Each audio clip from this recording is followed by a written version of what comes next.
ಪಲ್ಯೂಟೆಂಟ್ ಅಲ್ಲಿ ಪಲ್ಯೂಟೆಂಟ್ ಅಂದ್ರೆ ಮಾಲಿನ್ಯಕಾರಕ ಅಂತ, ಆಯ್ತಾ. ಪಲ್ಯೂಟೆಂಟ್ ಅಂದ್ರೆ ಮಾಲಿನ್ಯಕಾರಕ. ಸೊ ಮಾಲಿನ್ಯಕಾರಕಗಳಲ್ಲಿ ಎರಡು ತರ, ಒಂದು ಪ್ರೈಮರಿ ಪಲ್ಯೂಟೆಂಟ್, ಇನ್ನೊಂದು ಸೆಕೆಂಡರಿ ಪಲ್ಯೂಟೆಂಟ್. ಓಕೆ, ಪ್ರಾಥಮಿಕ ಮಾಲಿನ್ಯಕಾರಕ ಮತ್ತು ದ್ವಿತೀಯ ಮಾಲಿನ್ಯಕಾರಕ ಡಿಫರೆನ್ಸ್ ಹೇಳಿ.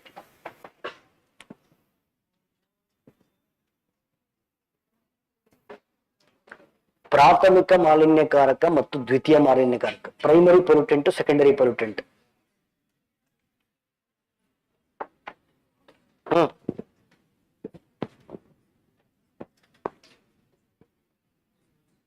ನೋಡಿ, ಯಾವ ಪೊಲ್ಯೂಟೆಂಟ್ ಅಂದ್ರೆ ಮಾಲಿನ್ಯಕಾರಕ ನೇರವಾಗಿ ಎನ್ವಿರಾನ್ಮೆಂಟ್ ಹಾಕ್ತಿರೋ ಅದು primary pollutant. For example smoke, ಆಯ್ತಾ. ನೀವು ಹಾಕಿದ ಮೇಲೆ ಅದು ಎನ್ವಿರಾನ್ಮೆಂಟ್ ಹೋಗಿ ಅಲ್ಲೇನೋ ರಿಯಾಕ್ಷನ್ ಆಗಿ ಅದರಿಂದ ಹೊಸ ಸೃಷ್ಟಿ ಆದ್ರೆ secondary. Okay, for example smoke ಇತ್ತು, ಕೇಳಿಸ್ಕೊಳ್ಳಿ. ಸ್ಮೋಕ್ ಇತ್ತು, ಸ್ಮೋಕ್ ಹೋಗಿ ಎನ್ವಿರಾನ್ಮೆಂಟ್ ಅಲ್ಲಿ ಫಾರ್ ಜೊತೆ ಮಿಕ್ಸ್ ಆಯ್ತು, ಏನಾಯ್ತು?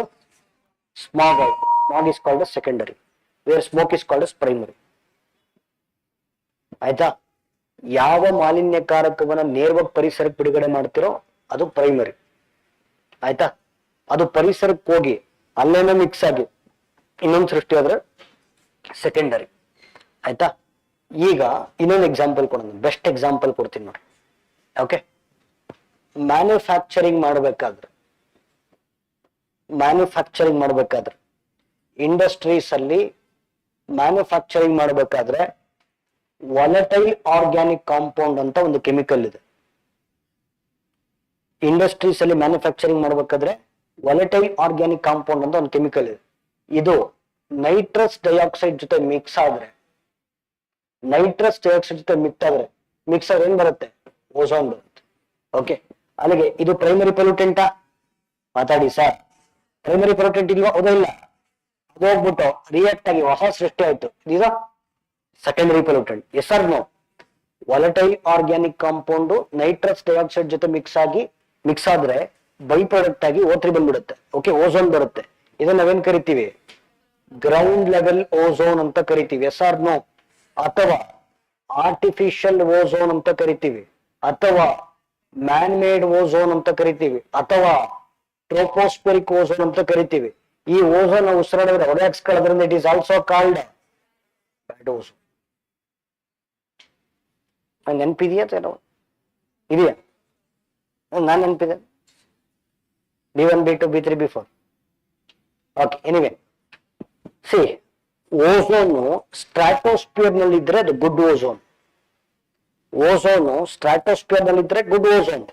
ಓಕೆ, ಅದೇ ಓಝೋನ್ ಟ್ರೋಪೋಸ್ಫಿಯರ್ ನಲ್ಲಿ ಇದ್ರೆ ಬ್ಯಾಡ್ ಓಝೋನ್, ಆಯ್ತಾ. ಬಟ್ ಸ್ಟ್ರಾಟೋಸ್ಫಿಯರ್ ನಲ್ಲಿ ಬರುತ್ತಲ್ಲ ಓಝೋನು, ಅದು ನ್ಯಾಚುರಲ್ ಓಝೋನ್, ಆಯ್ತಾ. ಬಟ್ ಟ್ರೋಪೋಸ್ಫಿಯರ್ ನಲ್ಲಿ ಬರೋ ozone ground level ozone, artificial ozone, man made ozone, tropospheric ozone, ಅಥವಾ it also called bad ozone, ಆಯ್ತಾ. ಸರಿ, ಈಗ ಏನಕ್ಕೆ ದಿವಸಲ್ಲಿದೆ ಅಂತ ಹೇಳ್ತೀನಿ. ಸಮ್ಮರ್ ಅಲ್ಲಿ, ಆಯ್ತಾ, ನಾನು ಇಲ್ಲೊಂದು ರಿಯಾಕ್ಷನ್ ಬರ್ದಿದ್ದೀನಿ. ವಾಲಟೈಲ್ ಆರ್ಗ್ಯಾನಿಕ್ ಕಾಂಪೌಂಡ್ ಅಂತ ಒಂದು ಕೆಮಿಕಲ್ ಇದೆ, ಇದು ನೈಟ್ರಸ್ ಡೈಆಕ್ಸೈಡ್ ಜೊತೆ ಮಿಕ್ಸ್ ಆದ್ರೆ ಓಝೋನ್ ಬರುತ್ತೆ ಅಂತ ಒಂದು ರಿಯಾಕ್ಷನ್ ಬರ್ದೀನಿ. ಓಕೆ, ಸಮ್ಮರ್ ಅಲ್ಲಿ ಬೇಸಿಗೆ ಕಾಲದಲ್ಲಿ ಹೀಟ್ ವೇವ್ಸ್ ಜಾಸ್ತಿ ಇರುತ್ತೆ, ಕಡಿಮೆ ಇರುತ್ತಾ? ಜಾಸ್ತಿ ಇರುತ್ತೆ, ಕಡಿಮೆ ಇರುತ್ತಾ? ಸರ್, ಹೀಟ್ ವೇವ್ಸ್ ಇರೋದ್ರಿಂದ ಈ ರಿಯಾಕ್ಷನ್ 10 times ಫಾಸ್ಟ್ ನಡೆಯುತ್ತೆ. ಹೀಟ್ ವೇವ್ಸ್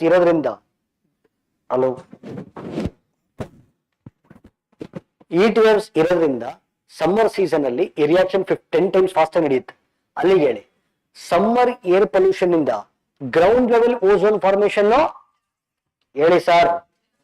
ಸಿ ನೋಡಿ, ಸಮ್ಮರ್ ಏರ್ ಪೊಲ್ಯೂಷನ್ ಇಂದ ಗ್ರೌಂಡ್ ಲೆವೆಲ್ ಓಝೋನ್ ಜಾಸ್ತಿ ಇರುತ್ತೆ, ಕಮ್ಮಿ ಇರುತ್ತಾ? ಜಾಸ್ತಿ ಇರುತ್ತೆ. ಹಂಗಾಗಿ ಅದನ್ನ ಹಾಕಿ. ಓಕೆ, ಸೊ ಈ ಕಂಟೆಕ್ಸ್ಟ್ ಓದಿ ಪ್ಲೀಸ್. ಇದು 2 ಲೈನ್ ಓದಿ.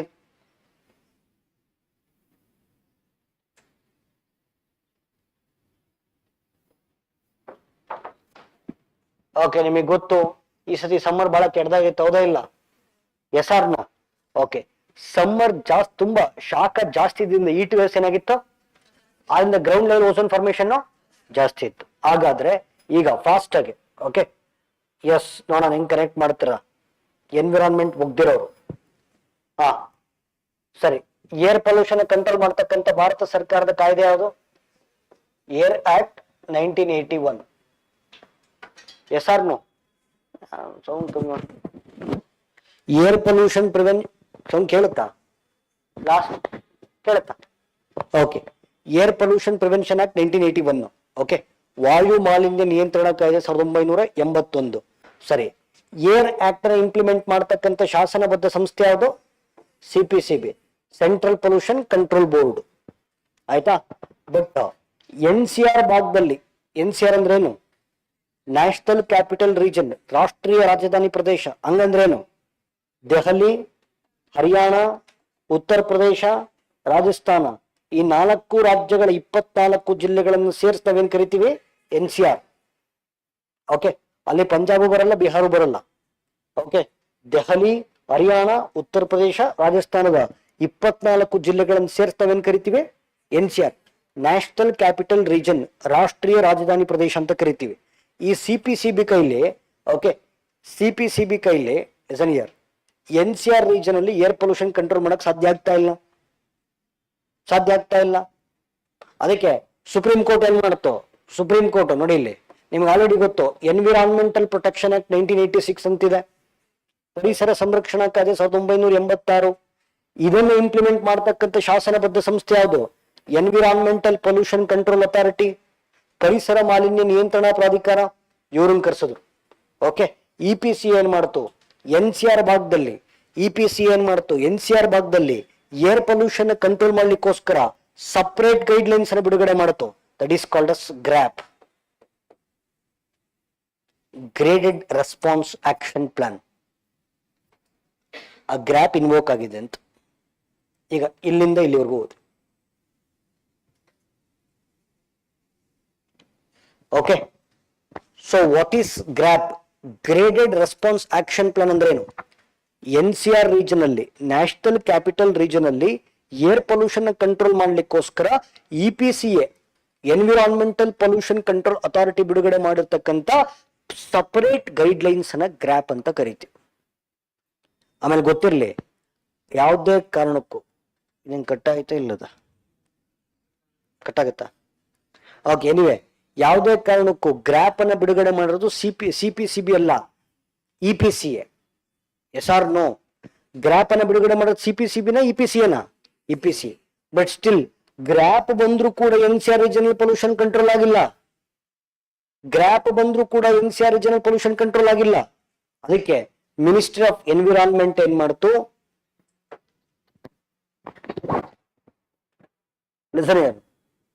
ಮಿನಿಸ್ಟ್ರಿ ಆಫ್ ಎನ್ವಿರಾನ್ಮೆಂಟ್ ಏನ್ ಮಾಡ್ತು? NCR ರೀಜನ್ ಅಲ್ಲಿ